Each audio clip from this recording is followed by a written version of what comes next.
Okay, so look like we are live. Just give us a couple of seconds and then we'll get things started. Sergeant, will you check to make sure that we are in the right Zoom room? We are just in gallery mode. If we can switch that.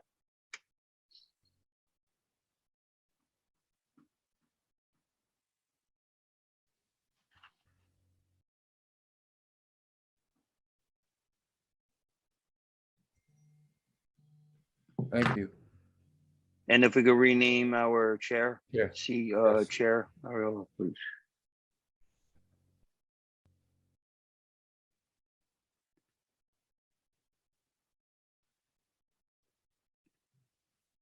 Oh.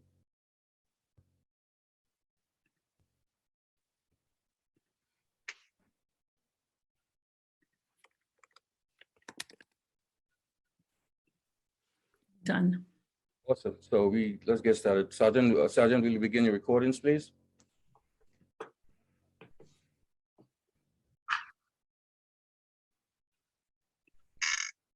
Thank you. Recording to PC on the way. Thank you. Recording the cloud is also underway. Good morning and welcome to today's New York City Council remote hearing on the Committee on Fire and Emergency Management. At this time, will all panelists please turn on your videos? I repeat, all panelists, please turn on your videos. Thank you. To minimize disruption, please place all electronic devices to vibrate or silent mode. Thank you. If you wish to submit testimony, you may do so at testimony@council.nyc.gov. I repeat, testimony@council.nyc.gov. Thank you for your kind cooperation. Chair Ariola, we are ready to begin. Thank you. Good morning. I'm Councilmember Joanne Ariola, and I am the chair of the Committee on Fire and Emergency Management. I am joined today by committee members Riley, Yeager, Feliz, and Holden. Today, this committee will consider Introduction 29 of 2022, sponsored by Councilmember Keith Powers. A thriving hospitality industry, restaurants, bars, cafes, is central to our city's economic prosperity. During the COVID pandemic, facing the reality of indoor dining restrictions and other health precautions, restaurants experienced severe loss of revenue. To survive, the city adapted. Many hospitality establishments shifted operations outdoors, providing patrons with a semblance of normalcy in uncertain times. An open restaurants program enacted by this council in 2020 expanded the opportunities for restaurants to serve patrons on the streets using sidewalks and closed streets, a program that became a lifeblood to many who struggled with restaurants. Facing the prospect of colder weather during the winter months, the prior administration authorized the limited use of gas-fueled propane heaters to enable restaurants to continue to serve patrons outdoors. However, citing fire safety concerns last fall, temporary authorization was lifted, and propane heaters again became illegal, forcing restaurants to invest in more expensive alternatives or suspend outdoor operations on colder days. That brings us to today's hearing. Introduction 29 would amend the New York City Fire Code to authorize the outdoor use of portable gas-fueled heating devices. Currently, the Fire Code limits such portable devices to those fueled by piped natural gas. This bill would expand the scope of authorized equipment to include portable heating devices fueled by liquefied petroleum gas, also known as propane. Additionally, the bill would require safety precautions related to the operation and handling of such devices. I understand that safety concerns exist regarding the proper storage and transportation of propane canisters. These concerns could be addressed and potentially mitigated through proper regulations. Since the city benefited from thriving outdoor dining options, the propane heaters were an essential piece of that success. And I'm interested in discussing whether there is a safe way to keep this option ongoing for the city's restaurants. The committee looks forward to hearing from the fire department on this legislation and hopes to work collaboratively to find an appropriate balance to allow safe operations of propane heaters to resume. I will now invite Councilmember Powers to speak on this bill.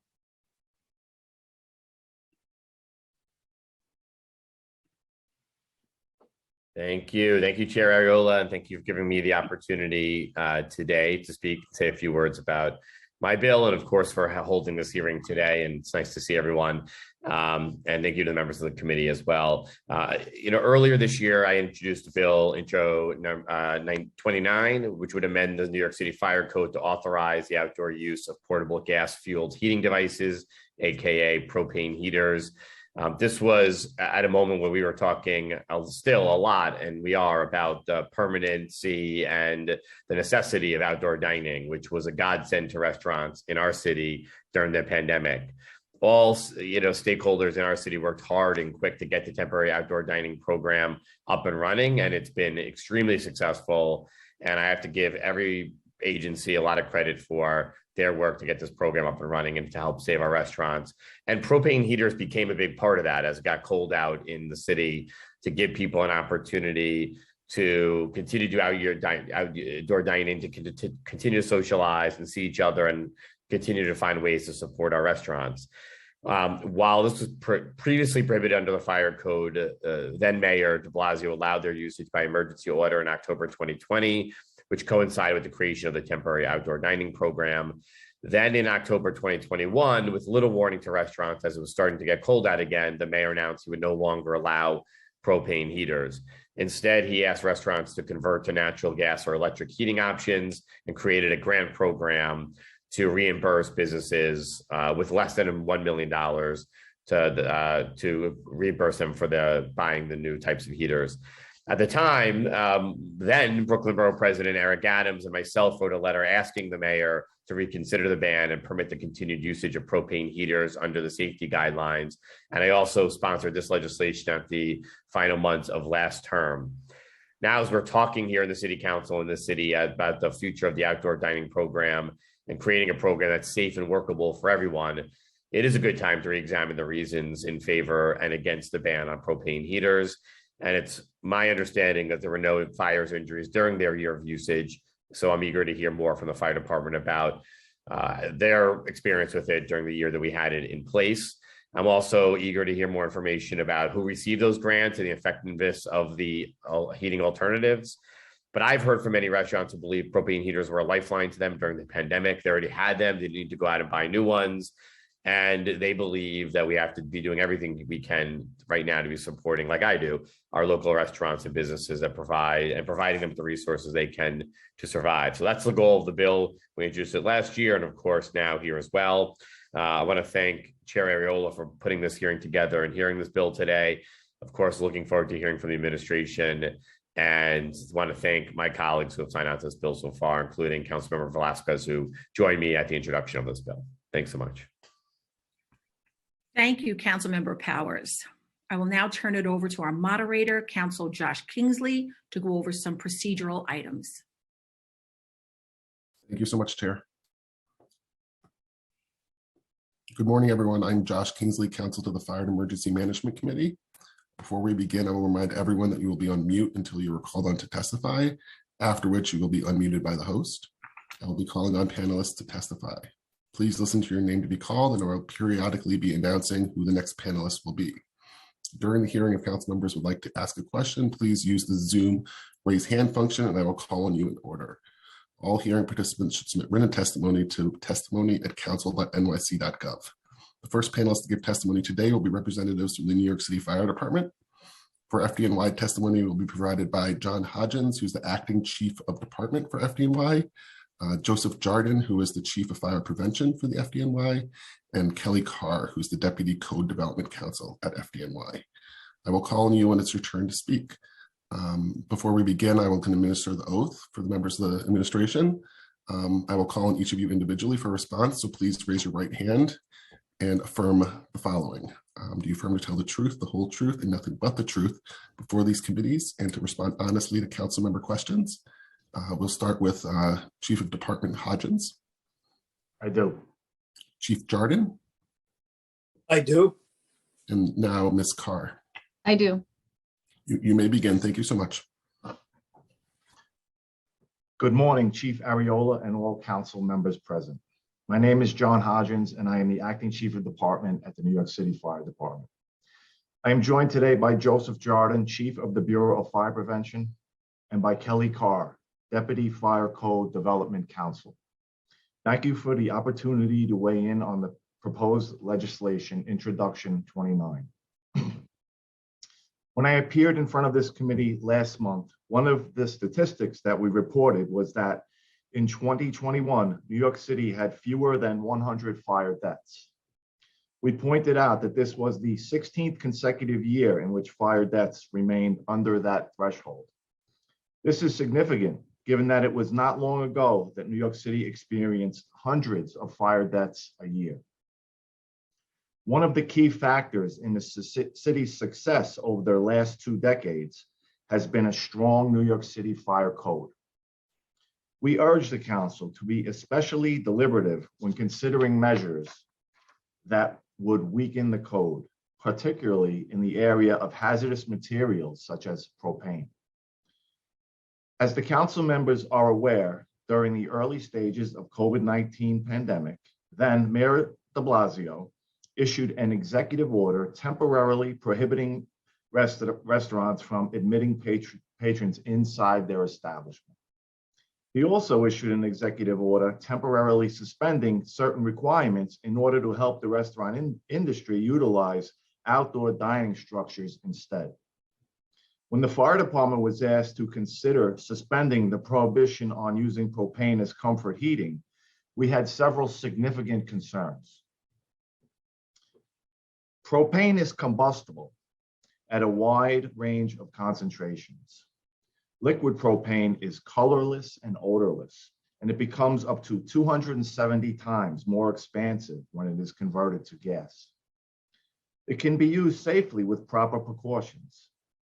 We can all picture a standard 20-pound propane tank used with a grill outside in a yard or a park, for instance, and this sort of use can be fairly low risk.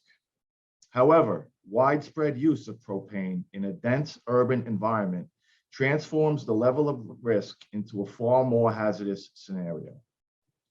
Propane gas is heavier than air, which means that it can accumulate in confined spaces. If a propane canister has a leak, the gas can collect in enclosures, subways, cellars, and basements. In 2009, the contents of a single 20-pound propane container ignited and destroyed a building in Flushing, causing the front wall of a 2-story brick row house to crumble, blowing out the back wall and projecting debris across the yard, driveway, and street, and damaging a neighboring house. Restaurants using propane for comfort heating creates a situation in which multiple propane tanks are being used with open flames in a relatively small area, often with diners sitting in close proximity and waitstaff and patrons moving around nearby. The use of comfort heating in a typical outdoor dining setting produces a variety of serious challenges. Beyond the dangers of propane use, the department is also very concerned about the transport and storage of propane. The volume of propane necessary to support the New York City restaurant industry requires the delivery and storage of thousands of propane tanks on a daily basis. We don't need to rely on conjecture about how it would work if this legislation were to become law, because we saw how it played out in 2020, and the results were troubling. The period 2 winters ago when the restriction was lifted led to a significant number of hazards across the city. We saw widespread non-compliance with the basic rules for operating propane-fueled heaters. Many restaurants attempted to circumvent safe storage requirements. Firefighters and fire prevention inspectors routinely encountered unlawful storage of propane associated with outdoor dining areas. In some of the most egregious incidents, canisters of propane were found on roadways, below fire escapes, concealed by planters, and even inside the barriers designed to provide vehicle impact protection. The fire department at that time issued 70 summonses and 1,300 violation orders during this period for a variety of issues, including flagrant violations of unsafe storage of propane and failure to maintain safe distance requirements. We have some photos to help illustrate a few of the hazardous conditions that we encountered that I will show at the conclusion of this testimony. As dangerous as many of the storage situations at restaurants were, even greater hazards occurred among the industries necessary to supply the increased demand for propane. The most serious incident occurred in December 2020 when a truck making propane deliveries flipped on its side and burst into flames in the westbound lane of the Long Island Expressway in Queens, directly in front of Lefrak City. The truck was carrying approximately 300 20-pound propane cylinders. It exploded into a large fireball, which was followed by a series of numerous explosions. This was a very dangerous situation.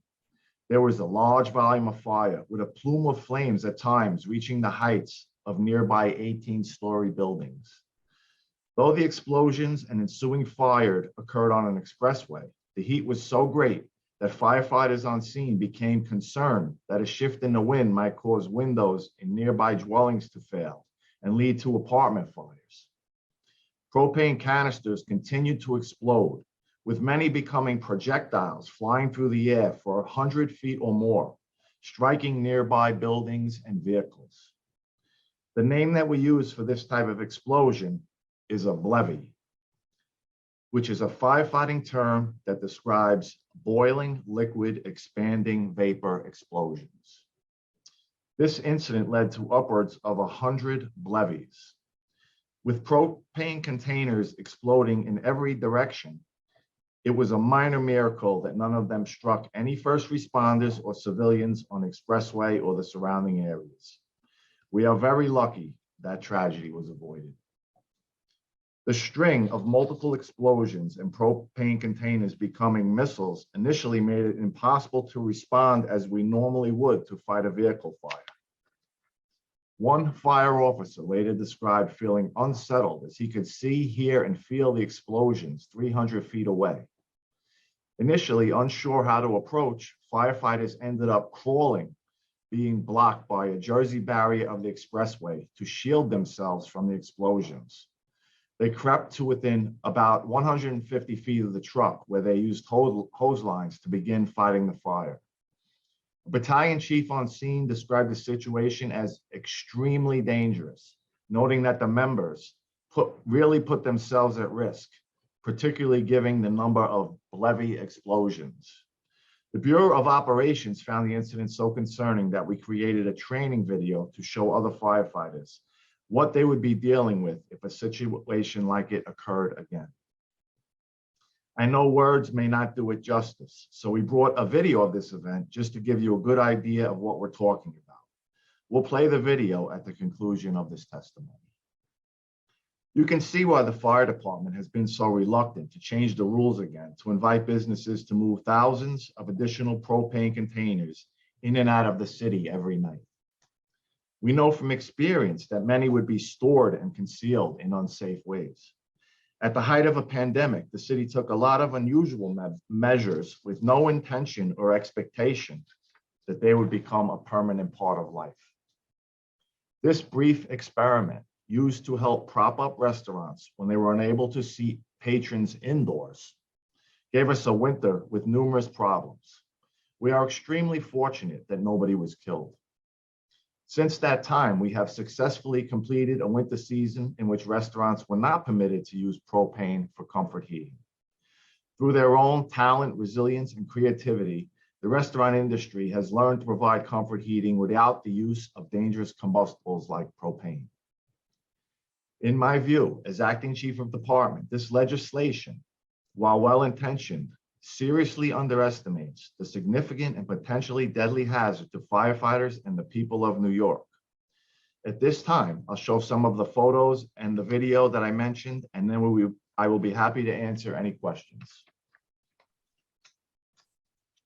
Thank you so much, Chief.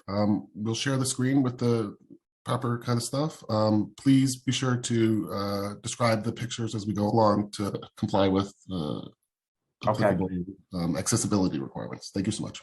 Okay. On the left of your screen, you'll see propane tanks stored. This is inside the boxed out areas that the restaurant owners built to where they could seat patrons inside on the street.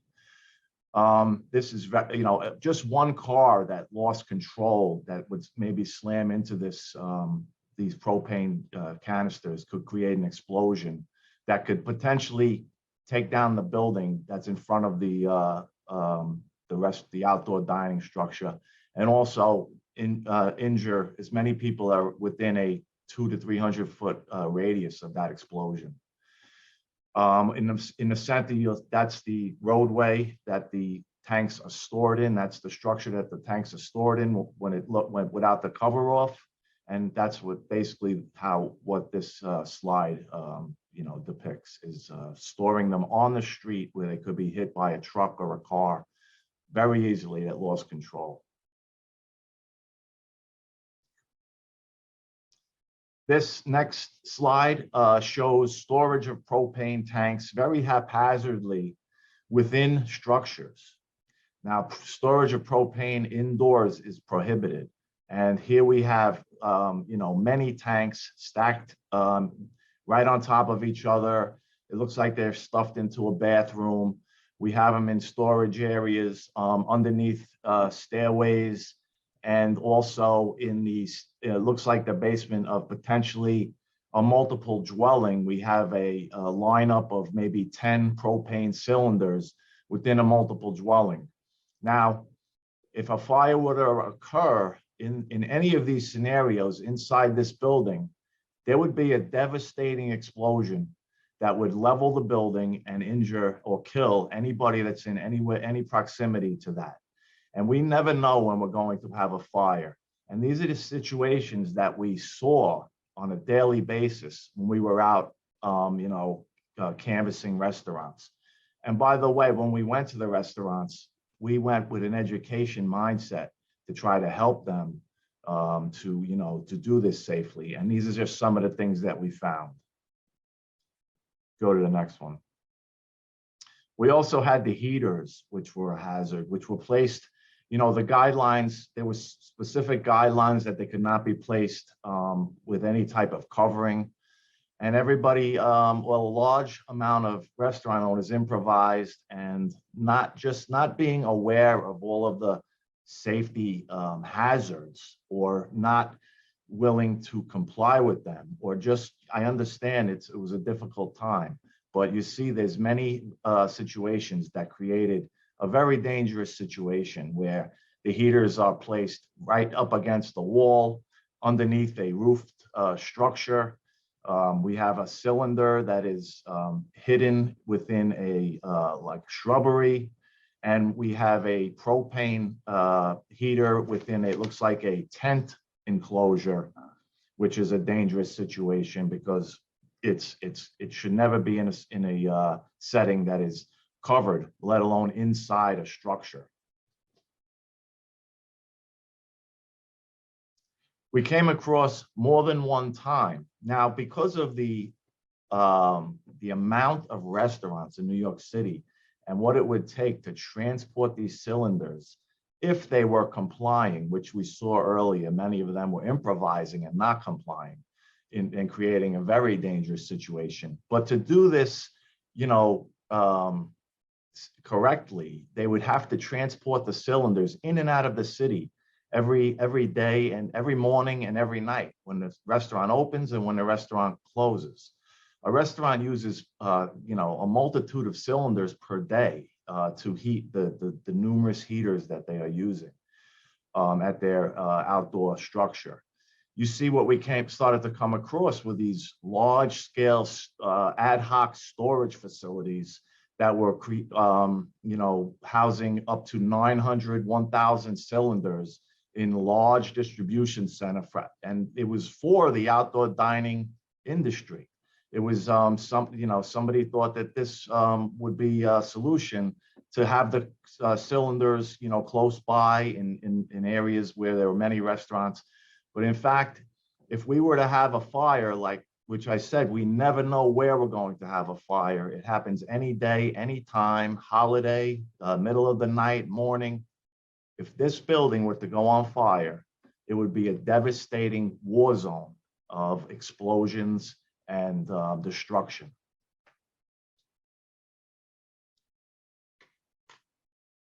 This is another facility we came across that was just storing propane tanks this was a warehouse in Willets Point, Queens, and we found over 1,000 illegally stored propane tanks at this warehouse.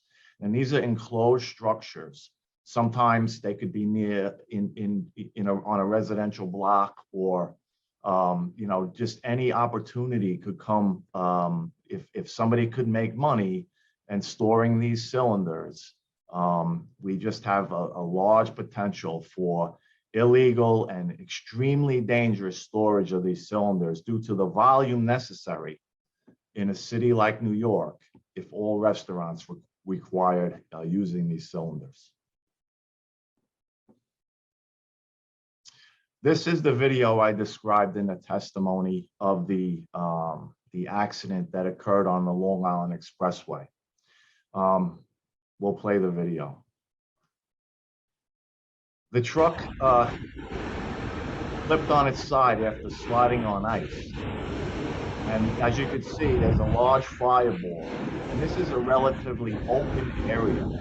There are no buildings or structures surrounding the expressway. As you just saw, that explosion, that propane cylinder flew a couple of 100 feet, and there were buildings in close proximity to that. Some of the cylinders, there was multiple explosions like that, and one of them hit a building, or more than one of them hit buildings and vehicles in the area. Now this, like I said, there's another explosion. This is a pretty wide open area. If this were to happen in Little Italy of Manhattan, this would be a catastrophe beyond anything we've seen.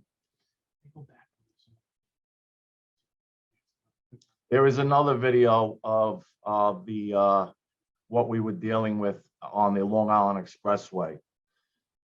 And just the fact of the amount of cylinders needed in the city to implement this program, we would have these vehicles on the road, throughout the day and going into neighborhoods that are densely populated.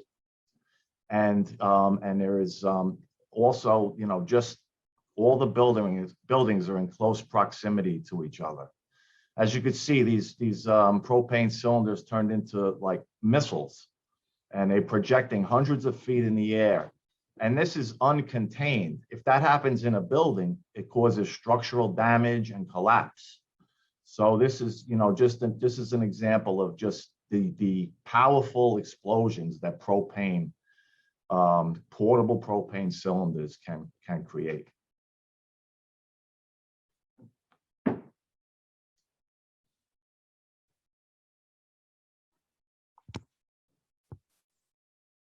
So thank you. And at this time, I'm available, and Chief Jordan and Kelly Carr for any questions you may have or comments. Well, thank you, Chief Hodgins, for your testimony. It certainly was compelling, and the visuals had great impact. So just a couple of questions on the PowerPoint that you showed. And in your testimony, you referred to the fire in 2009. And that does not apply to outdoor use, but was there any instance during outdoor use of propane heating tanks or propane gas tanks that had any leaks and or gas collecting in enclosed spaces during the time they were used during the pandemic? Well, luckily we did not have any serious incidents with the use of propane, but it's just like anything else with fire safety. There really is no, timing of it, or it can happen at any time.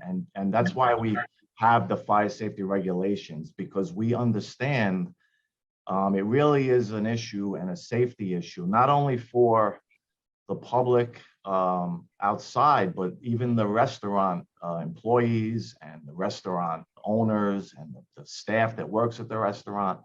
Having these cylinders stored in areas and like as you saw on the roadway, in a situation where just one out of control car can create an explosion and a fireball, is just something that, you know, I'm not comfortable with. I know But there that were no, but the answer to the question was there were none.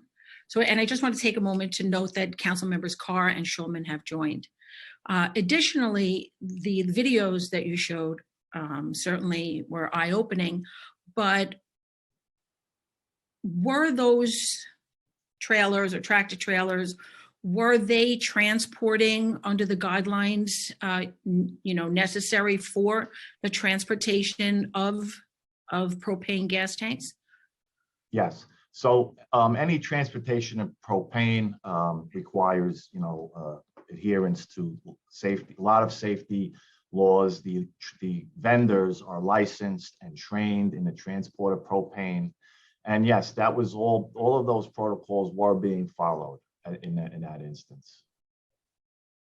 Okay, were the pictures that you shown, was that the general findings when you went to restaurants, or were these just like really bad actors? And was that the worst of what you found? You know, what was the ratio of people doing the right thing in storage, in transportation, and in usage to what you've shown us on your PowerPoint? These were some of the, you know, more egregious instances, but there were multiple. As I stated, we gave out 70 criminal court summonses and 1,000 violation orders. In many cases, we had to call for our hazmat component of the fire department to come and confiscate these cylinders. We don't just leave them there. We clear the area of the cylinders. That was becoming an everyday occurrence, which it occurs rarely now, but it was an everyday occurrence for us to send out a hazmat team and truck to a restaurant to, you know, confiscate the cylinders. In fact, we had to put 2 more trucks into service that we don't normally use on a, you know, like we're not using today. But this was the demand for confiscation of cylinders grew exponentially during that period. Mm-hmm. Would there be any circumstance where the fire department envisions creating a safe storage requirement that would be approved storage for facilities with safety provisions? Well, the fire department is of course, you know, willing to work with partners towards any type of legislation. But with this issue, you know, the density of the city and the lack of available property and just the amount of restaurants in Manhattan and other areas of the city in a small geographical area, and the amount of cylinders would make it very difficult to, I believe, you know, to store safely. As you saw some of those pictures of the warehouses, I mean, that was the solution that, you know, some in the industry had come up with.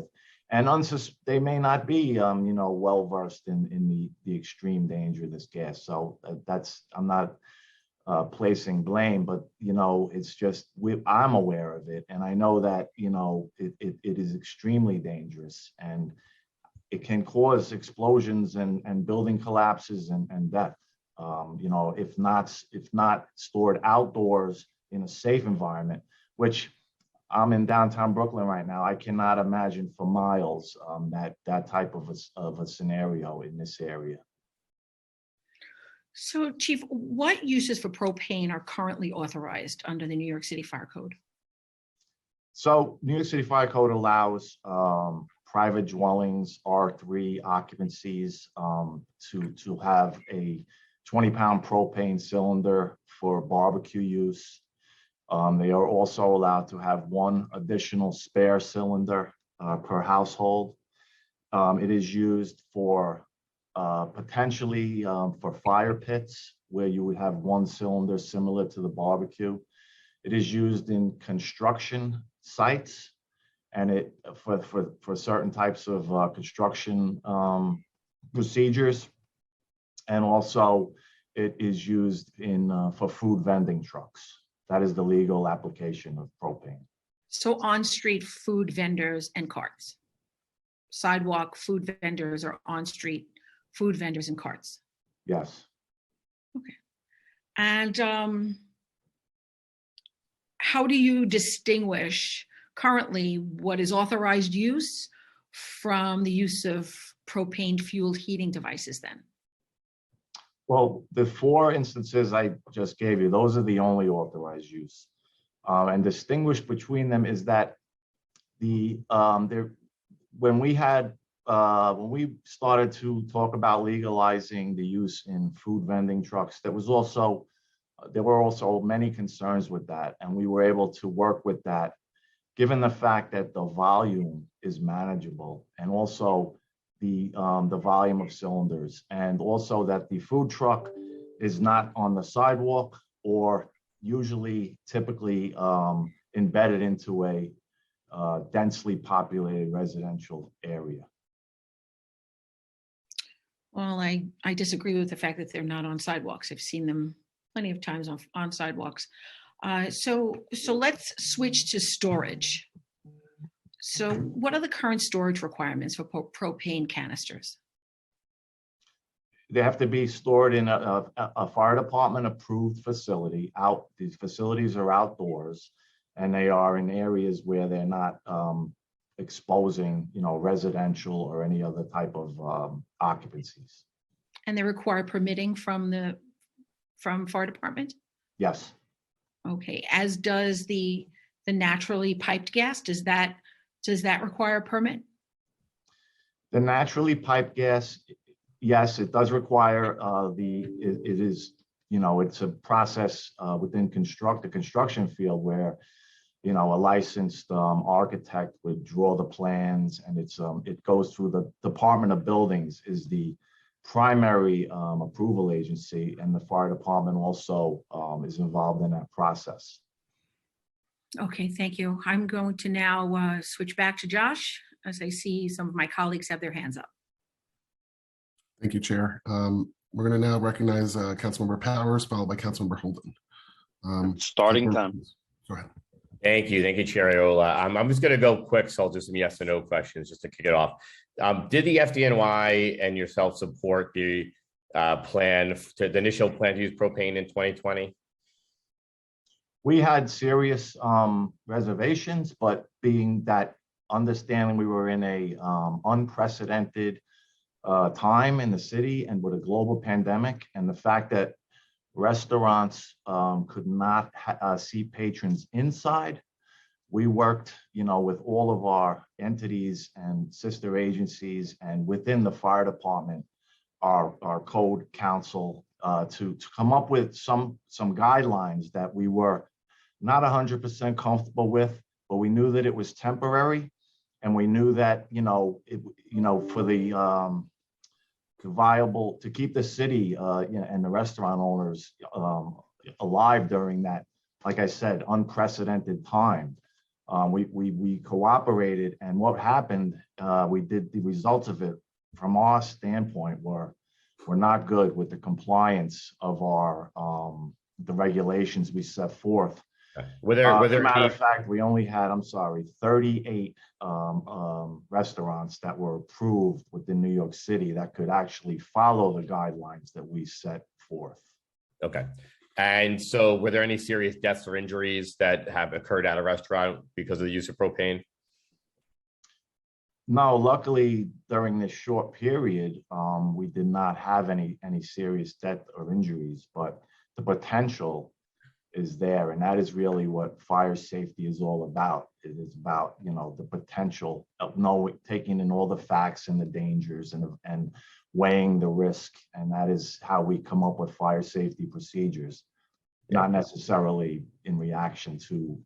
Yeah, no, I said, is it fair to say you had concerns and potentially didn't support the program when it was initially implemented, but because of the state of the restaurant industry at that point, the agency was willing to create some guidelines and guidance for that, even though you weren't comfortable with that?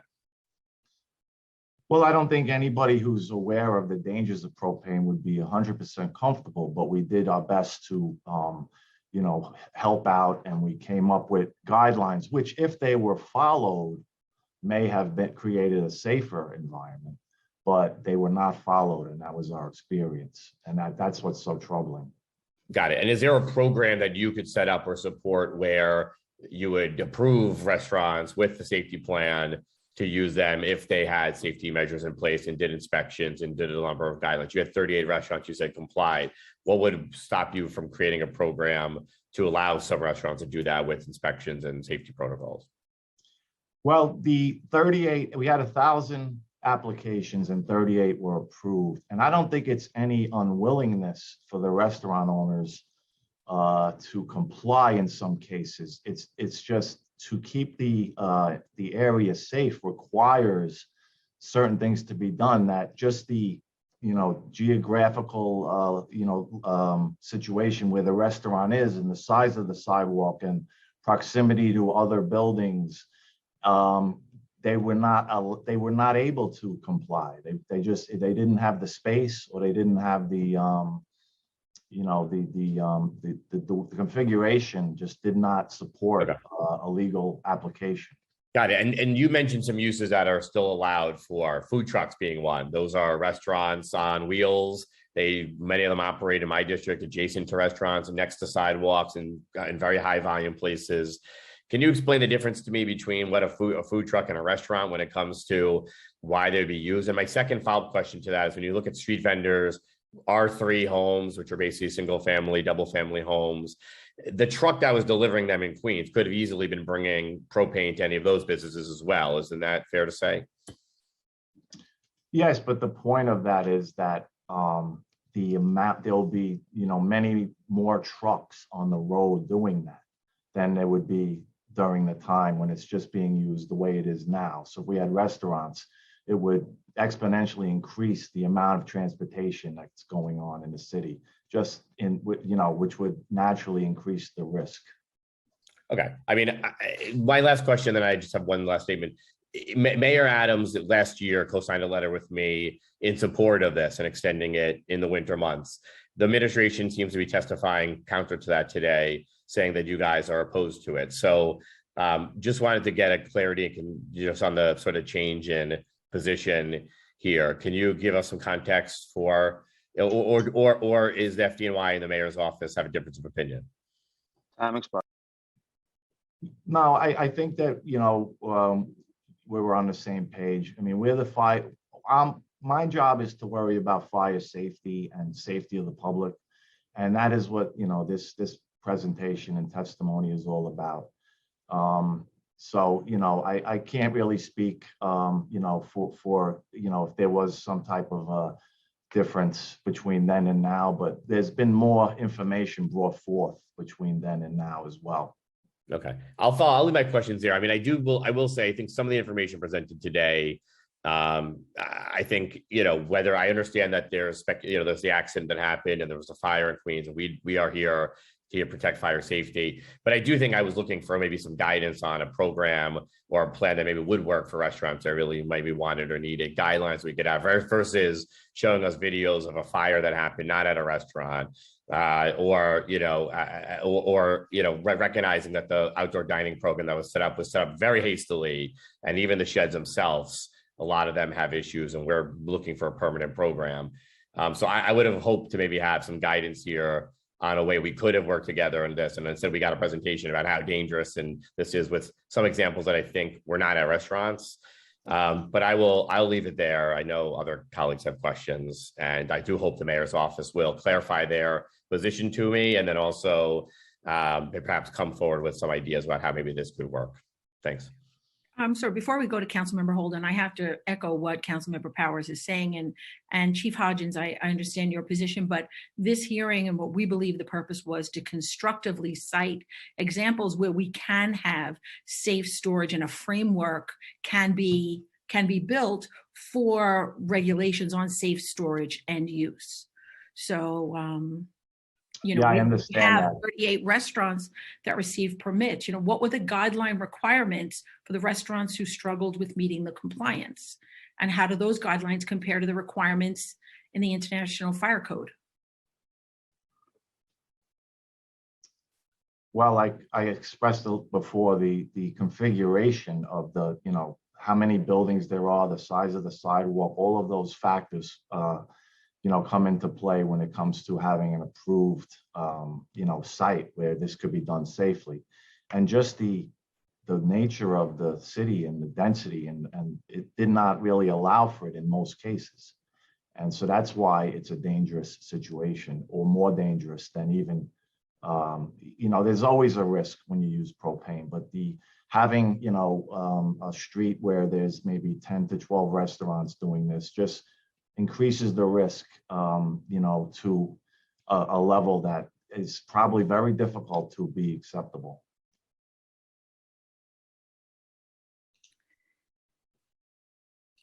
Thank you, Chair. Do you want to have another question, or should we pass it to Councilmember Holden? We can pass to Councilmember Holden for now. Okay, thank you. Councilmember Holden, you may begin. Starting time. Thank you, Chair, and thank you, Chief, for the testimony. By the way, I don't see, I mean, 90% of the businesses in New York City, the restaurants, being able to legally store these outdoors because of the close, like you said, the close proximity. And you knew, everyone knew that if you have these propane tanks and you can't store them indoors, that they would store them in those sheds, those outdoor sheds, which I can see, like you said, Chief, a catastrophe happening if a vehicle struck it. So I think the risks outweigh the benefits definitely on this. It's to me, it's a no-brainer. It only takes one. I mean, if we had one of these, let's say a truck did slam into an outdoor shed with 15 of these propane tanks, a lot of people could die. A lot of buildings would be taken out. If you had one of those things happening in years, that the risk would certainly outweigh the benefits. So I don't believe in taking a risk like this for a benefit. Now, Chief, can you recommend a better heating system? Like my colleague Keith Power said, you know, if not the propane, what else would you recommend as an alternative, but a safe alternative? So there are two safe alternatives, and they are legal today without any more approvals necessary, and that is electric. Would be, you know, done by a licensed electrician and providing electric to any type of outdoor area, and also piped natural gas, which is what we use in our stoves and to heat, you know, in boilers for heating, can be also, you know, through a licensed process with approvals safely installed to provide heat in an outdoor structure. Right, and just seeing, you know, by the way, my district's very close to that accident on the Long Island Expressway, and that was frightening. And this is what could happen. This should be a fair warning to everyone who wants to promote this, the propane tanks. I would even go as far as to say, even homeowners should be aware that you can't store this in the garage. And I bet a lot of people do store propane tanks, extra tanks in their garages that could be attached to their residence or just inside. So I think we need to educate the public. I don't think this is a viable alternative. Like you mentioned, let's go with either the electric or the natural gas. I don't think we should take the risk. I think New York City is the wrong place by far to do this. I think we should know better. Chair, I just don't see why this is even being heard, to tell you the truth, given the risk. I respect the fire department and their opinions. They know best. We have to listen. And again, we can't just have these. I mean, look how those tanks were stored out in the structures and in the basements. I mean, you have hundreds of these things, and they could take out the block. And again, this is just the risks far outweigh the benefits. Thank you, Chair. Thank you, Council Member. Just a follow up for Chief Hodgins. So outdoor storage of propane is currently for sale, right? We see it at gas stations, the Home Depot. You know, how is that permitted? Well, they have, the storage facility that they're operating out of is inspected and regulated, and it's approved. It goes through a whole approval process. It's not, it's not just, an open space. It has all of the safety components that are necessary to safely store the gases. Okay, thank you. Josh? Yes, Councilmember Yeager, you may go ahead. Starting time. Thank you very much. Good morning, Chair. Good morning, Chiefs. I just want to start very briefly with following up a little bit on Councilman Holden's questions regarding the safe storage. The draft bill that we're hearing today has a prohibition for storing inside buildings. And given the real fact that if a restaurant can't store these tanks inside the building, and we don't want them storing it outside against the building, and we also don't want them storing them inside these wooden sheds, these shantytown shacks, as I've described them here in the council. Chief, do you see any way that a restaurant can actually store these safely? On site, I do not see any safe way of storing these, and that's one of the biggest issues. Storage is probably the biggest problem with this whole bill. So, what outdoor dining with propane use. We support outdoor dining, but just the propane that we're not supporting. Well, Chief, I support anybody eating wherever they feel like it, as long as they're not building a wood shack in the middle of the street and setting fire to it through their own carelessness. But let me ask you a different question, Chief. Do you know how many of these shantytown structures were struck by vehicles over the last 2 years? A rough guesstimate. I don't have a number, but I know that it happened, quite a few times where we had, accidents. Okay. Let me ask you another question. Given that the number of authorized vendors, street vendors, is a known quantity. In other words, somebody can't just decide tomorrow to take a wagon, put a propane tank on it, stand on a street corner and pitch hot dogs. You have to have a license, and the city knows how many there are.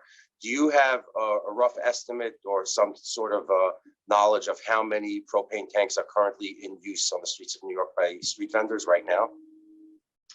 I don't have any particular data on that. I'm not sure if Chief Jordan or Kelly Carr has any information about that, but we can always get that for you and provide that to you. Okay. I mean, my without knowing the actual number, my rough guess is there's only relatively a few. I mean, there's not, whereas you see restaurants on every single block in some neighborhoods that have 1, 2, 3, 4, 10 of these street shacks. You don't have that with the corner vendors pitching hot dogs. That's, you see it on one corner, then you see it 6 corners later, 12 corners after that. There's probably a few hundred in the city, I would say. But I'm sure that the number is known to some agency because they are licensed. The draft bill that the council's considering today, I'm sorry, let me get it back up with my other screen, does not provide for, from my reading of it, does not provide for the maximum number of canisters that may be stored. You testified, Chief, that an R3 residents may purchase one for usage and then store a second one as a backup, and they can't have 3 though, right? Right. They Okay. can have one additional. Okay, so then the restaurant that wants to heat its outdoor shack, is there a way they can just do that with having 2, and that's it? and no backup if they were going to stay in business for more than a day? No, they could not. They would need more than that if they were going They to would be have to- open. So they would have to get a delivery, in essence, every single day. Like the milkman comes in the morning and brings the milk to the restaurant. They would have to get a delivery of propane tanks every single day in order to operate the street shack. Yes. So let me ask you this, because my time is running out. Chief, I noticed you're 4 stars on your collar. How many years are you with the department? 36. Chief Jordan, noticed you're 3. How many years are you with the department? 36 as well. It's a nice 72 years and 2 people. So let me ask you this question. Is there any safe way that we can increase the number of propane tanks flowing around through the city of New York on our streets, on our roads, on our highways? Chief Hodgins. Expired. The more cylinders that you introduce into an area, it increases the risk. It's just, propane is inherently dangerous substance, and the more that you have, just like anything else, it's going to exponentially increase the risk, and that is our main concern. Is the volume, and it would be necessary, and the constant transportation of propane. I don't see for New York City and how densely populated and the configuration of our buildings and restaurants into small areas, how that can be done, safely with propane. Well, Chief, my time expired, but like you and like Chief Jordan, I'm also in the risk-averse business when it comes to creating hazardous conditions on the streets of New York. So thank you very much for your testimony today. Thank you, Madam Chair. Thank you, Councilmember Yeager. We've also been joined by Councilmember De La Rosa and Councilmember Gennaro. Just a couple of follow-up questions. During the period in which the use of propane-fueled heaters was authorized, did the fire department respond to any reported occurrences of faulty propane-fueled heating devices? Were there any leaks that were reported to the FDNY? And if so, how many violations were issued for the unlawful use, storage, or transportation of propane-fueled heating devices? And what types of violations were they? So we had, numerous violations, as I stated. We had over 1,000 violation orders issued for illegal, use of propane. As far as fire response, emergency response to incidents, I would have to, comb through the data. It would be classified as a gas, and I would have to see if I could comb out which ones were propane related. I don't have that available right now, but there were, numerous enforcement calls due to illegally storing and using the heaters that we dealt with on a large scale. And what are the costs of the violations when they're given? Most of the violations can be cured on the spot, and we did allow that. That's what a violation order is. There is no cost if they can clear up the condition within we call it forthwith. Like if you can remove these cylinders, have a vendor come, a licensed vendor come and pick up these cylinders, then we'll there will be no fine or summons or anything like that. Mm-hmm. Do you know how many restaurants applied for the electric or piped natural gas heaters? No, I do not have that information. You don't. And if I could further ask, has the city put in a mechanism to fund restaurants were they offered city funding to replace the propane heaters with natural gas or with electric? There is a program from the city. It's outside of the fire department's purview. I'm not well versed in it, but I believe there was something put in place for that. Do you know who, if any, received that funding? No, I'm not aware. All right. Thank you, Chair. If any other council members have any questions, please use the Zoom raise hand function.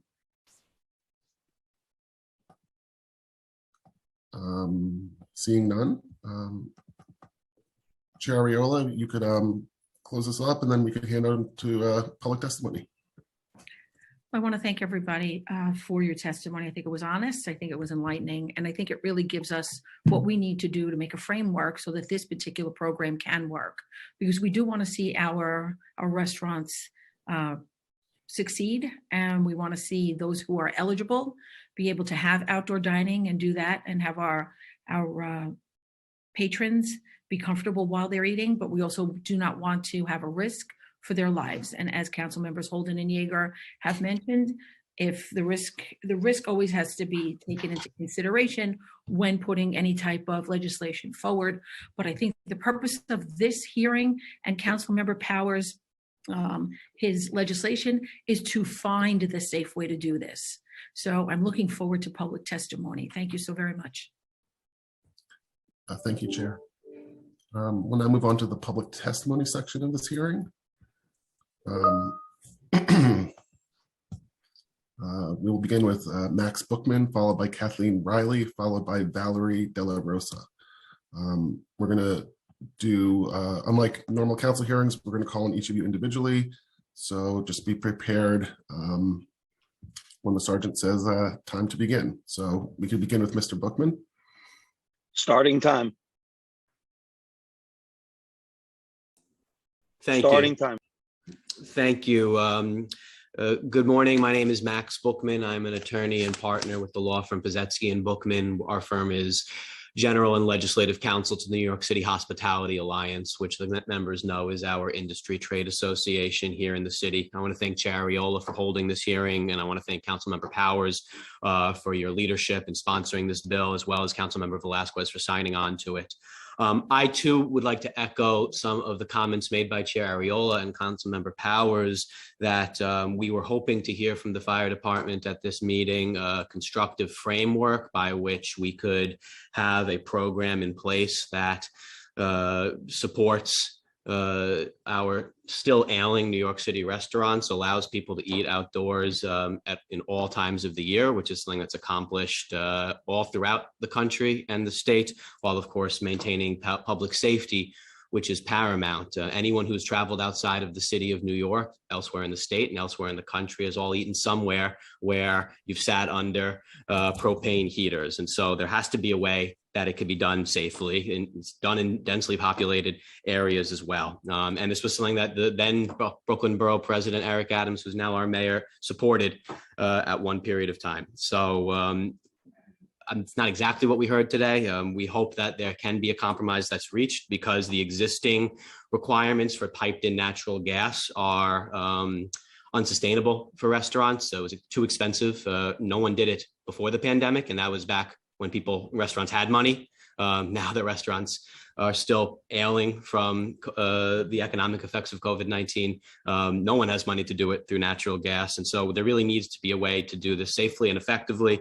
And we hope that the administration can continue to work with the council to come up with a way to get it done safely. Thank you. Thank you so much. Next, we'll hear from Kathleen Riley, followed by Valerie De La Rosa, followed by James Malios. So Kathleen Riley, you may begin. Starting time. Thank you. Thank you, everyone. Good morning. My name is Kathleen Riley. I'm with the New York State Restaurant Association. And I have to agree with a lot of what Max spoke to say just now. As you all know, the restaurant industry is continuing to struggle in the city. Our operators are in debt, they owe back rent, they're experiencing lower sales, and it will take a long time for them to dig out of that situation. Propane is the most energy and cost efficient way for people to heat their outdoor spaces based on the feedback that we've gotten from our members who have tried it all. It's less burdensome to install than the natural gas. It has a stronger heat put than the electric, and it doesn't put an electrical strain on the older buildings that might not be able to have the capacity to add all of those extra electrical setups for the outdoor areas. Many of our restaurant operators also already invested in propane when it was allowed. And at the time, it's not that they thought it would be permanent, but I think they at least thought as long as we were dealing with the pandemic as a city, and as long as we had open restaurants going, that propane heaters could be part of that solution. And of course, I know that's not the way it ended up happening. The pandemic has been unpredictable, and we don't know when another wave is coming. In the context of pandemic response, keeping outdoor dining viable in an extended season makes sense. That means, the springs where today my weather said it feels like 11 degrees outside and it's March, but it's bright and sunny. For the spring season, the colder fall season and nights, being able to seat outside even when it's a little on the chillier side does make sense.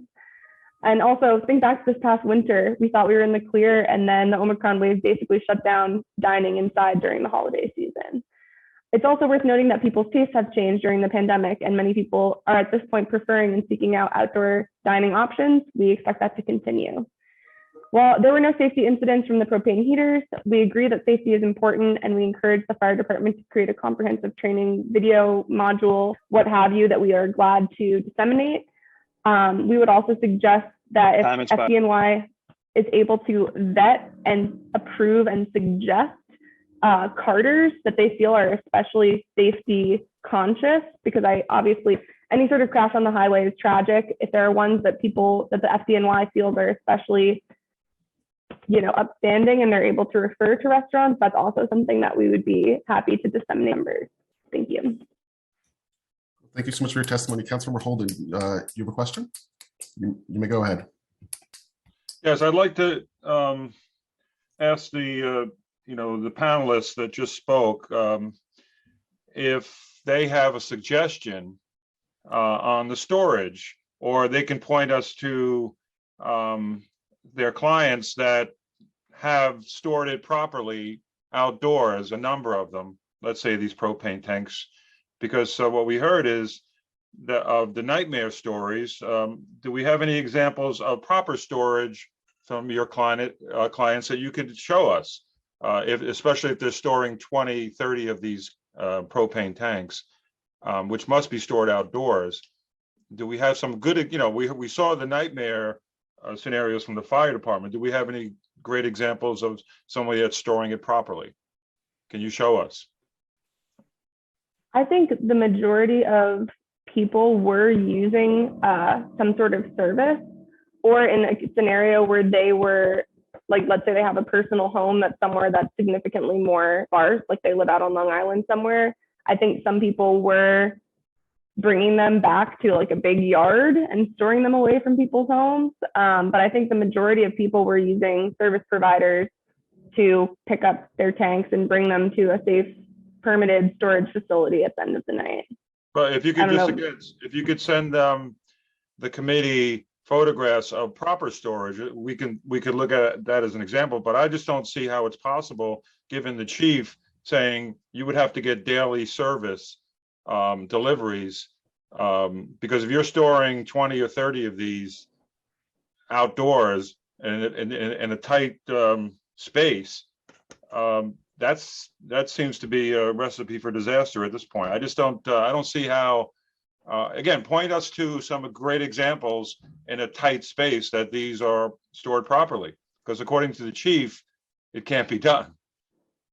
Well, I think the chief did say that storage providers are permitted by the fire department. So I don't have pictures of what they look like on the inside, because that's like 3 degrees away from where I am. That's what I'm asking for, photographs of the storage that the committee can look at and say, all right, this might be the model. But if you can send us, rather than saying, you did hear the testimony from the chief. You did see that it's dangerous. You did see the nightmare scenarios that probably a lot of restaurants were storing these indoors because they can't store them outdoors, the amount that they need. So, and if you're saying electric is not even an option, first of all, like I don't even know why we would even try to jeopardize anyone with these storage, with these propanes, because the restaurants are open now. We're back to I think normal almost. But thank you, Chair. Should I reply, or if time has expired? It's up to the chair. I think that we'll look to the fire department to give us examples of the restaurants that worked. I know that we did, and that's why I asked the question, were these just the really bad actors? Where were some of the scenarios where they were stored properly and the chief did not have that information? So we'll circle back with the chief for those videos, those pictures, and those statistics so that he can provide it to us, because those are very important. Thank you so much, Chair. Councilmember Yeager has a question. Starting time. Thank you. I just want to point out, Chair, and to the panel that at the end of the day, if a restaurant is going to be open and successful, it's going to have access to more than the two that the fire code currently allows, the fire department currently allows. And no matter what the storage ultimately is, and clearly we don't want people storing them indoors, we don't want people storing them in the shacks, we don't want people storing them outdoors against their facades. We don't want people storing them in a place where they can be stolen or accessed for nefarious purposes. Then we're ultimately creating a situation, there's no way around it, where there's going to be delivery of these. It just has to take place. So that would require these to be trucked around the city, all over the city, at a time where we keep talking about reducing truck traffic, reducing vehicular traffic into Manhattan and into the business districts. And it just doesn't seem to be that propane is the way to go. Now, it doesn't mean that there's no way for these to be heated. But, some of the testimony that we heard was that, well, if COVID comes back, we're going to have these outdoor structures.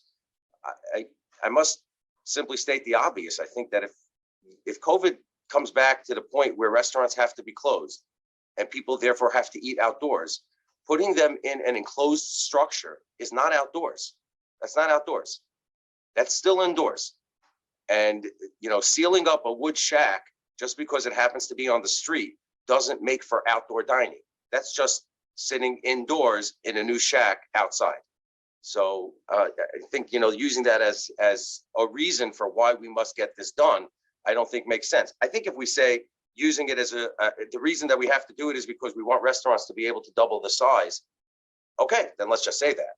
But please, let's not use this must be outdoor dining, it must take place. It's not outdoor dining, because if it was outdoors, it wouldn't need to be heated. People want to sit outdoors, they don't need to be heated. Thank you very much, Madam Chair. Thank you, Councilmember. Cool. Moving on to the next panelist. We will hear from Valerie Della Rosa, followed by James Malios, followed by Robert Eli. Great. Starting time. Good morning, Chair Ariola and members of the committee. I am Valerie Della Rosa, Chair of Manhattan Community Board 2's Reopening Working Group. Thank you for the opportunity to testify on this legislation. Manhattan Community Board 2 speaks with authority on this matter before you because our community district has over 10% of all open restaurants across all 5 boroughs and 20% of all open restaurants in Manhattan. We have seen a 500% increase in the number of eating and drinking establishments and outdoor dining, putting our number to over 1,000. This proposed legislation before you has 3 glaring blind spots that compromise public safety and integrity of outdoor dining. You've already heard from Chief Hodgins, who's given you the overall public safety message, so I'm going to go into very specifics that are concerning. Every single one of the 3 points I'm about to make were identified as minimum public safety standards by FDNY at a December 2020 CB2 Reopening Working Group meeting, December 2020. At a minimum, portable heating device fueled by liquefied petroleum gas should be a minimum of 10 feet from any building entrance window or ventilation. However, the legislation as proposed only calls for a 5-foot clearance from buildings and exits. There is no mention of clearances for windows or ventilation. Second, at a minimum, chairs and tables made of combustible material should have a 5-foot clearance between the portable heating device that's filled with liquefied petroleum gas and any sort of chairs or tables made of combustible materials. However, the proposed legislation only calls out combustible decorations, overhangs, awnings, sun control devices, and that is a huge, huge oversight. 3, at a minimum, there should be a 5-foot clearance between 2 propane heaters. However, the language in the legislation has there's no language addressing that. All 3 of these safety minimums were outlined in December of 2020, nearly 14 months ago. The fact that the legislation today Task to mitigate that is a loss, and Manhattan Community Board 2 strongly urges you not to move Time forward with expired. this legislation. Thanks. Thank you so much for your testimony. As a reminder, everyone to submit written testimony to testimony@council.nyc.gov. Thank you, everyone. Moving on next, we will hear from James Malios, followed by Robert Eli, followed by Pauline Augustine. Starting time. Hi, thank you for letting me testify. My name is James Malios. I own restaurants in New York City, Nassau, Suffolk, and Queens. And the last 2 restaurants we opened were outside the city, even though I grew up in New York City. It's not because I like driving, but after hearing this testimony today, it sort of makes me feel like the next one's going to be in Nassau or Suffolk again, if God willing that happens. Because Councilman Holman, we are not back to normal. I'm sitting on $1 million worth of debt that I took on to keep our restaurants open. Now, with regards to propane, let's not focus on, like, frankly, respectfully, incendiary, prejudicial videos. But I'm not going to show videos of people firing guns at propane tanks and nothing happening, which you can easily access on Mythbusters.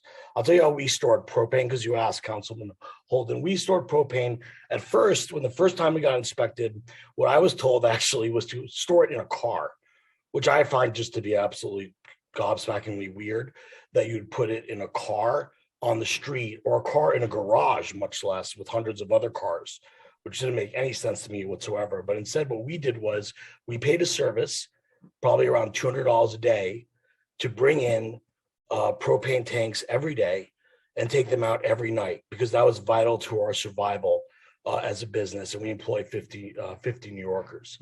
So I think what we like to know is, if it's, look, I get it, safety is important. I don't want to minimize it, but at the end of the day, we all know it's not the only concern, right? Alcohol killed more people than COVID last year, but I don't see us going back to prohibition anytime soon. So the question is, what is, not whether illegally storage tank facilities, but the question is there a way that New York City, like Chicago, like Paris, I'm not talking about rinky-dink cities that are like 500,000 people, can figure out a way to deliver and pick up propane, just like I do in Suffolk, just like I do in Nassau, and just like they do in major metropolitan areas across this world, because that's what we need to not to get ourselves out of the debt that we've taken. Looks like we're, quote, normal. Thank you so much for your testimony. Moving on, we'll hear from Robert Eli, followed by Pauline Augustine, followed by Leslie Clark. Starting time. Thank you very much for allowing me to speak. My name is Robert Ely. I'm a resident in the west side of Greenwich Village. And I would like to point out to everybody that the restaurant around the corner from me has a backyard, and where they store, and now they use and they stored between 15 and 18 of these propane tanks. The backyard is completely surrounded by residential apartments, including the bedroom windows of our apartment, maybe 35, 40 feet away. And so the storage on the exterior sounds great, but when it's in a backyard surrounded by buildings that are all residential, it's about as dangerous as it can come. And so I heard the concern about, the dangers involving those who attend restaurants or go to restaurants. But I'm here to say there are residents that live right near the restaurant that will be tremendously affected from the safety or the concerns of safety with regards to propane tanks. I also hear about all these other cities and all these other areas, suburbs or wherever, where these propane tanks are being used. Well, guess what? They're not Greenwich Village, they're not New York City. Our particular area, along with many other particular areas of New York City, just were never properly zoned the way other cities and the way other communities operate. And what I mean by that is that we have residents living over business. We have mixed use areas. You call them commercial. They're not commercial, they're residential. And that's where, when everybody's compacted, everybody's put together, when there is just one incident, people are going to die. So we talk about risk, we talk about safety, but it's just crazy to even think that we can do that in downtown Manhattan or in other areas like that. And time expired. I have a picture, which I will send in, that shows the 16 tanks being delivered to the backyard. So I please think about that when we go forward. Thank you. Thank you so much for your testimony, sir. Next, we'll hear from Pauline Augustine, followed by Leslie Clark, followed by Derek Kay. Starting time. Hi, can you hear me? Yes. Okay. Yeah, I live on a tiny street with 25 feet street beds, 11 restaurants, unbelievably crowded people day and night, residential buildings, 11 restaurants, and 425 street length. There have been so many misuses of propane in my tiny area when they were allowed. I'm surrounded by danger. It's just as simple as that. We're talking about people who, and employees and owners, who are not really trained to handle everything that can go wrong. We're talking about people who will be asked to handle them, who actually, let's face it, have communication problems because they don't even speak English. And they're going to be in really more danger. We know we're human beings. We make mistakes. Mistakes are going to happen. And this is lethal. Talking about eating out with propane anywhere in the world, no, not in Paris, not allowed. I used to live there. I've been back and forth. Never saw a propane heater, not allowed. Why? They know the dangers. So anyway, why are we even talking about this program heat in the cold weather when the program that's going forward supposedly doesn't include the winter months? So I really don't even know what we're doing here. But everybody who's presented the dangers and the experience of the fire department, if we can't listen to them and you can't protect me, my family, or anybody around me, it's very, very concerning.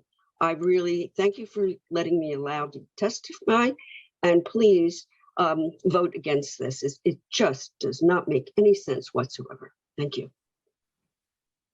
Thank you so much for your testimony. Next, we'll hear from Leslie Clark, followed by Derek Kay, followed by Stuart Waldman. Starting time. Yes, thank you, council members, for listening to my testimony today. And I also would like to particularly thank City Council Member Holden for defining this as a question of the benefit versus the danger.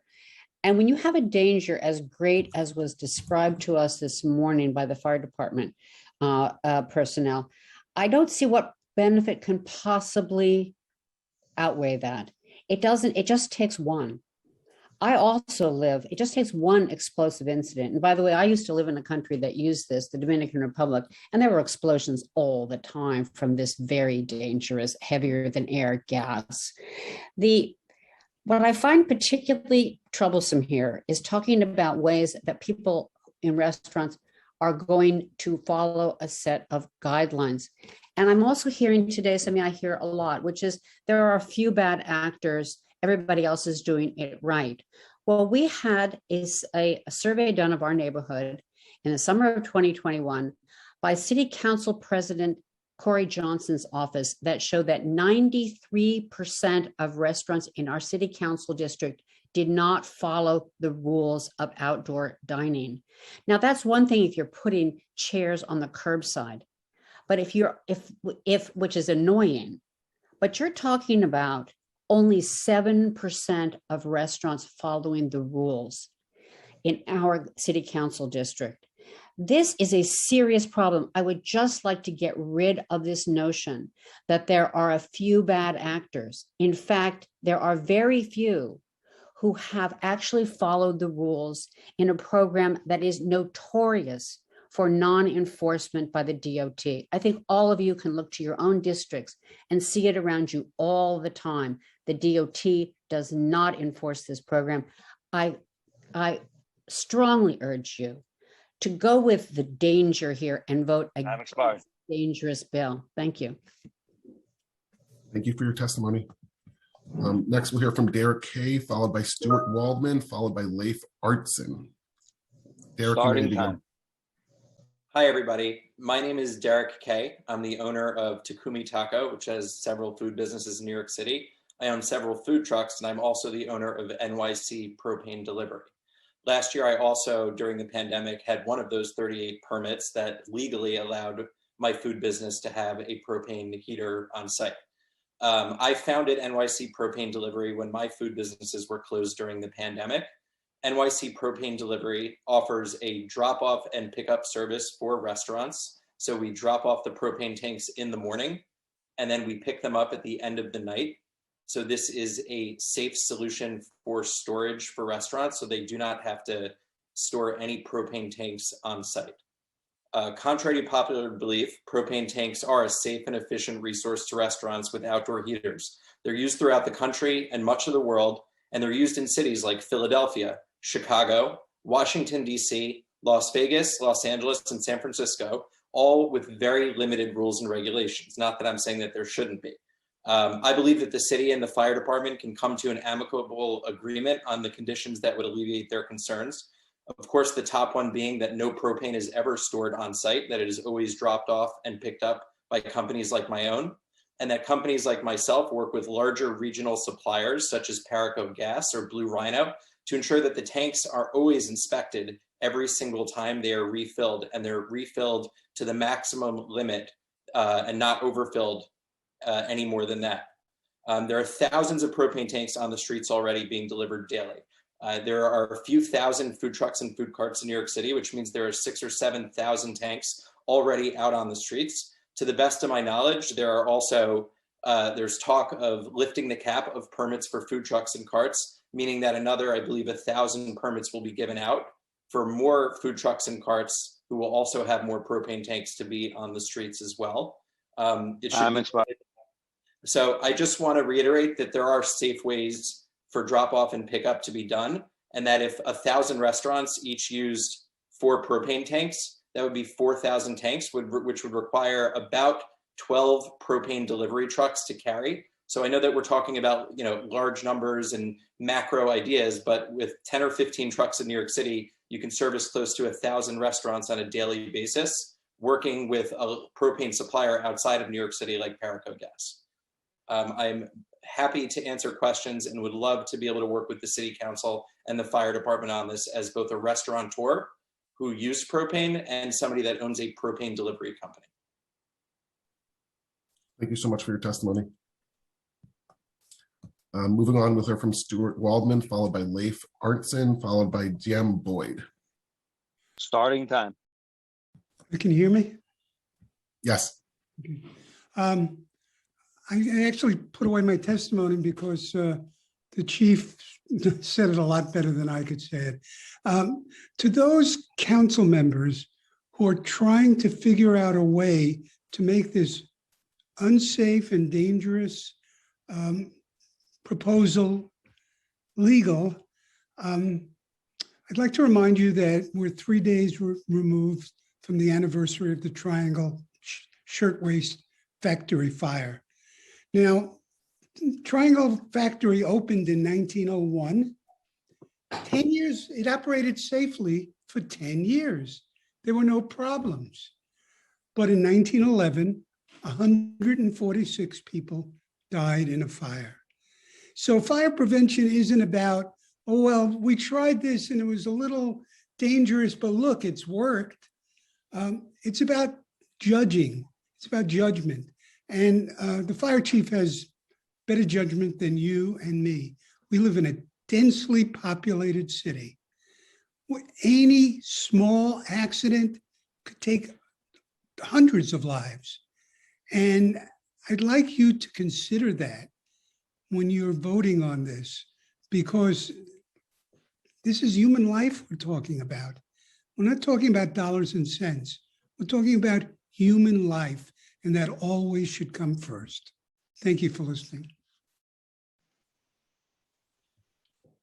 Thank you, Mr. Waldman. My name is Alex Polinoff, and I'll be filling in as moderator for the remainder of the hearing.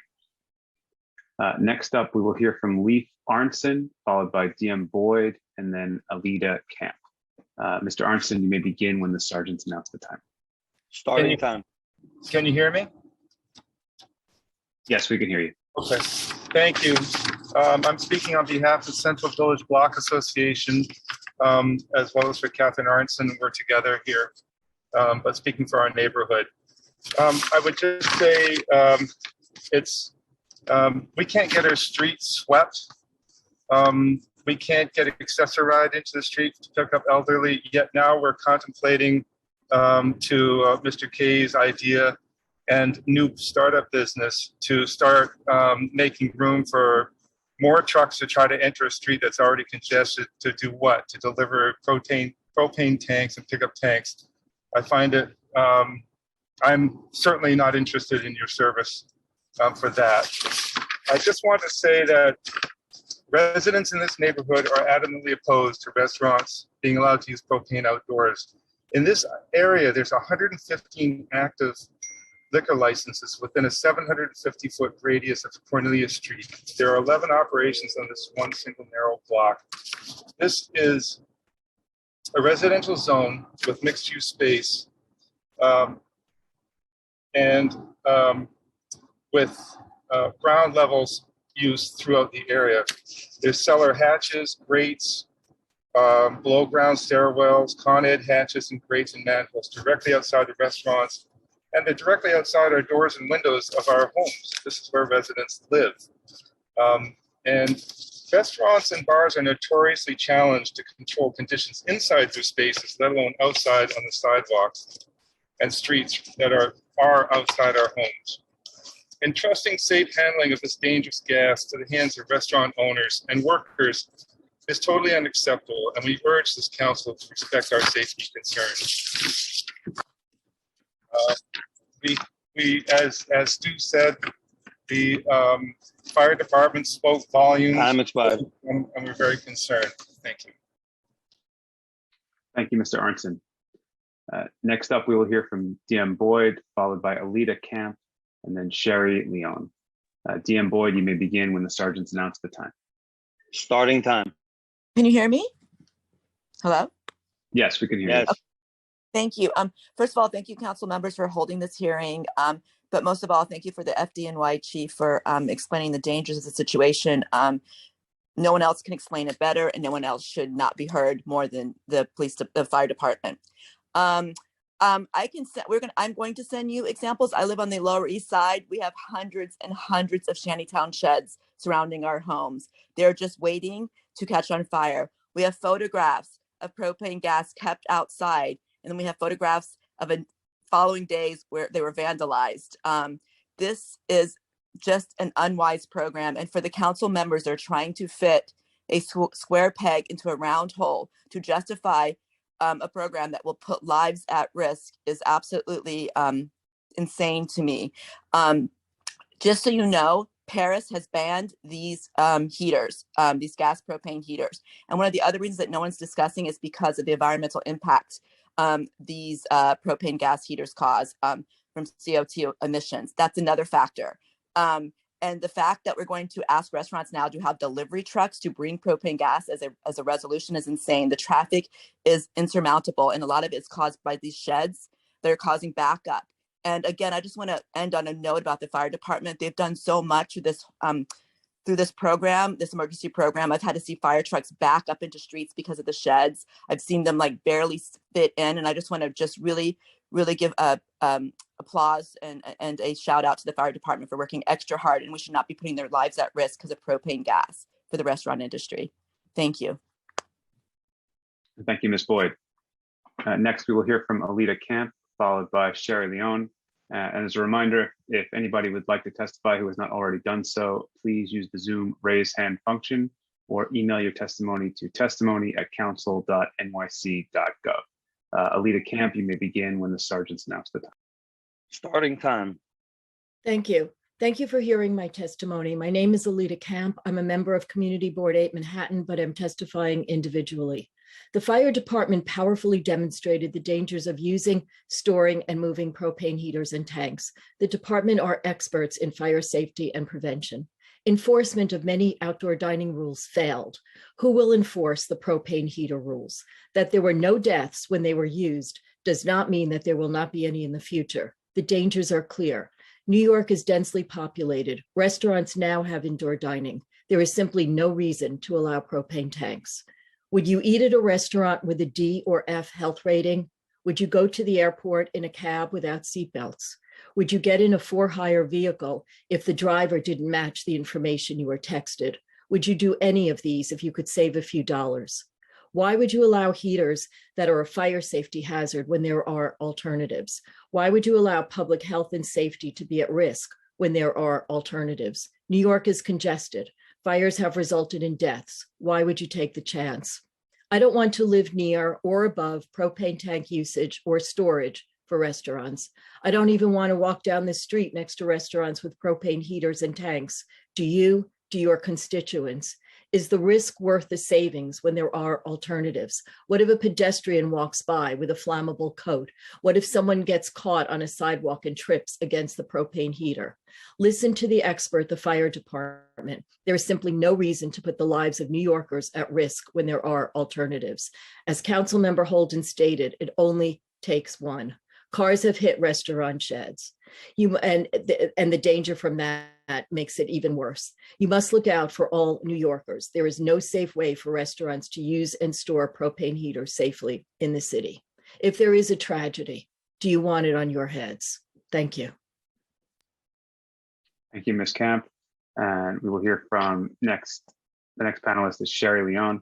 And one more time, as a reminder, please email your written testimony to testimony@council.nyc.gov. Sherry Leon, you may begin when the sergeants announce the time. Starting time. Hi, thank you, council members, for holding this hearing, and thank you for allowing public testimony at it. I have many prepared remarks that really have already been delivered to you by other members of the community and residents in the community. So I'm just going to say one thing, which is that as of today, actually, I'm going to say more than one thing, but the first thing I'm going to say is as of today, there are 12,241 open restaurant sites that are registered to participate in the program. And if you took a very, very minimum estimate of the number of propane heaters that those sites would require in the winter months, I'm using the number of 5 per restaurant site. That's low. It's a conservative measure. That would result in about over 60,000 propane heaters and tanks being deployed out on the streets and sidewalks of New York in very densely populated areas. I would just urge you to take the scale of that deployment into account when you're considering this. I understand that, for example, Derek Kay said that, he thinks there's a few thousand out there right now with food vendor trucks. That means that were this to be granted, this bill to be passed, there would be 10 times as many propane heaters out and about amongst residents, tourists, restaurant owners, and the public in general. I think that's a significant increase that, as the FDNY chief has said, is really what this is all about, the context. It's about the context. So I would urge you to take the increased safety risks in that context. Thank you. Thank you, Ms. Leon. Seeing as there are no additional panelists signed up to testify, I will turn it back to Chair Ariola for closing remarks. I'd like to thank the council staff. I'd like to thank the council members who spoke, our chiefs from the fire department, and especially the people who came to give public testimony. It certainly was compelling, and it brings us to a point where it's now our job to take those divergent perspectives and find a solution. So again, I thank all of you for coming out, and I look forward to us now internally having conversation regarding this issue and this bill.